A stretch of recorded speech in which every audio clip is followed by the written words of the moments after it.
morning to the students of class 6. This video of subject science chapter 4 fibers.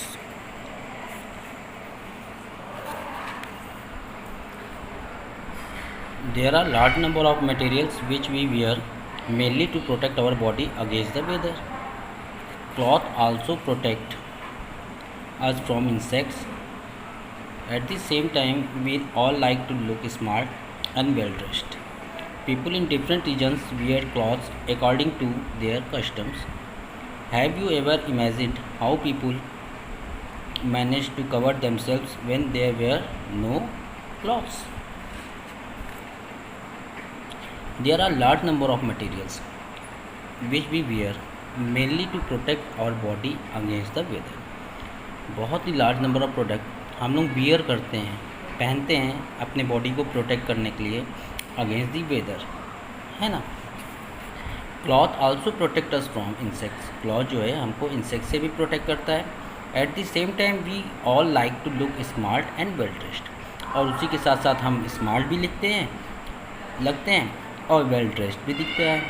People in different regions wear clothes according to their customs.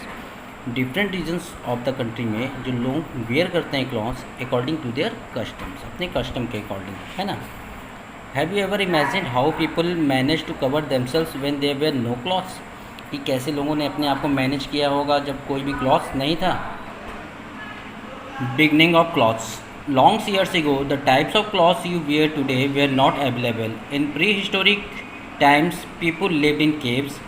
They were unknown about the clothes. They were dependent upon the mercy of the weather. After the discovery of fire, they needed clothes.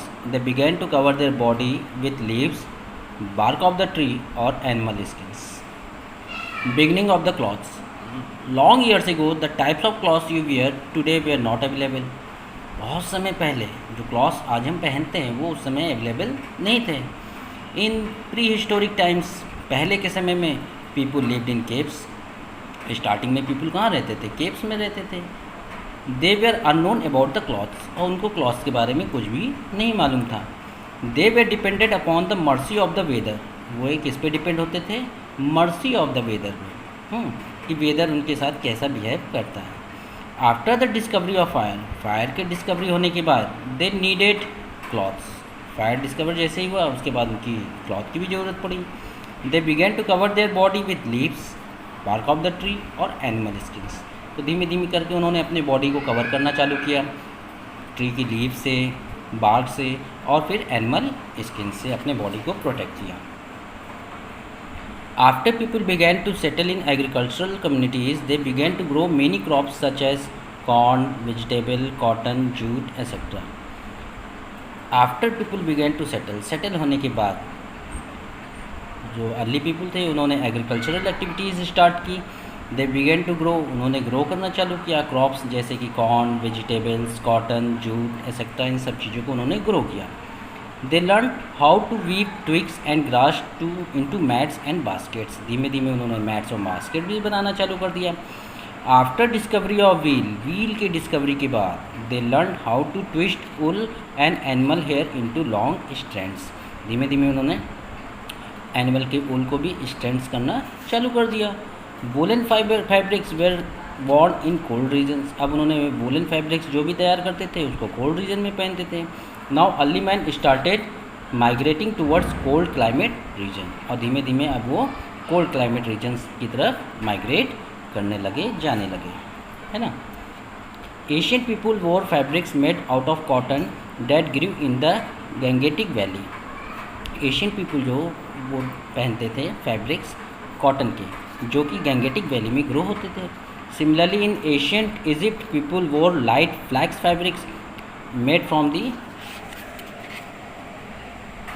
Fibres of flax plant which they cultivated in the Nile valley in Africa. तो Egypt के लोगों ने भी fabrics flax plant से grow करना चालू कर दिया और उसको कल्टिवेट करके उसको वोर करने लगे, पहनने लगे, जो कि वो कहाँ ग्रो करते थे? नाइल वैली में in Africa. In those days human just wrapped the fabrics around different parts of their body. पहले के दिन में वो खाली रैप कर लेते थे, लपेट लेते थे अपने बॉडी पे उसको, because they way not known about stitching, क्योंकि वो उसको सिलना नहीं जानते थे, बनाना नहीं जानते थे। With the invention of stitching needles, जैसे ही स्टिचिंग नीडल्स का इन्वेंशन हुआ, they started stitching fabrics, cutting them to make cloth, फिर धीमे धीमे उन्होंने उसको क्लॉथ बनाना चालू कर दिया, है ना। फिर different types of fibres, different types of fibres के बारे में हम लोग पढ़ते हैं। There are hundreds of fabrics available today at fabrics are made from fibres which are obtain from plants, animals और मैन मेड सोर्सेज। अब तो डिफरेंट टाइप्स के फाइबर्स भी आ गए हैं मार्केट में, और जो कि क्या होता है, एनिमल से भी गेट करते हैं हम लोग, प्लांट से भी गेट करते हैं, और कुछ मैन मेड सोर्सेज होता है ना, जो कि केमिकली प्रिपेयर किया जाता है। Fibre is the raw material that is long, fibre जो होता है वो रॉ मटेरियल होता है क्लॉथ के लिए, और वो लंबा होता है, वो strong and pliable enough to be spun into yarns and woven into fabrics. Fabric is determined by types of fiber and the weave or knitting technique used. There are two kinds of fibers, natural and synthetic. तो धीमे धीमे fabric जब होने लगा तो लोग उसको spun करने लगे, निटिंग करने लगे, उनके पास बनाने के टेक्निक भी आ गया और उन्होंने वीव करके क्लॉथ बनाना चालू कर दिया।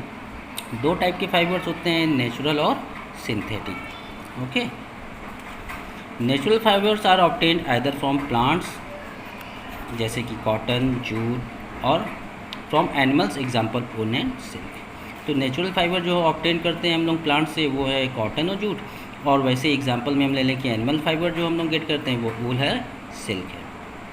Fibre obtain from plants are called plant fibres, जो फाइबर्स हम प्लांट से ऑब्टेन करते हैं उनको प्लांट फाइबर्स कहते हैं। Synthetic fibres are made from various types of chemical, और सिंथेटिक फाइबर जो है वो डिफरेंट टाइप्स ऑफ केमिकल से बनता है। Okay students, I think you can understand up to here. We meet in the next video.